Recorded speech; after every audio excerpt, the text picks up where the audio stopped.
அஸ்ஸலாமு அலைக்கும் வரஹ்மத்துல்லாஹி வபரகாத்துஹு.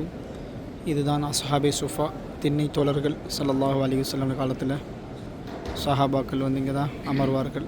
நபி ஸல்லல்லாஹு அலைஹி வஸல்லம் வருகைக்காக எதிர்பார்த்து இருப்பார்கள். பல சஹாபாக்கள் தன்னுடைய வாழ்க்கையை 10 ஆண்டு காலத்தை இந்த அஸ்ஹாபே சுஃபா திண்ணையிலேயே கழித்து விட்டார்கள். அல்லாஹு அக்பர் கபீரா.